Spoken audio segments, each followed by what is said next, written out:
Ni Apostol Marcos sa Kapitulo 10, talatang 7 hanggang 9. Ganito po ang ating mababasa.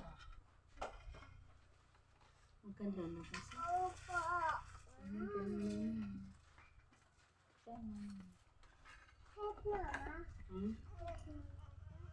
Ang wika ay ganito.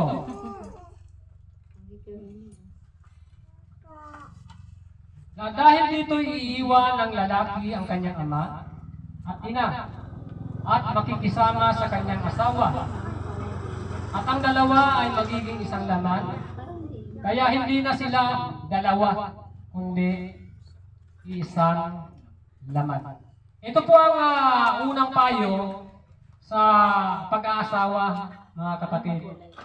Ang wika ng talata, iiwan ng magulang, ng lalaki ang kanyang magulang at makikisama sa kanyang asawa at yung mag-asawa magiging magiging isang laman.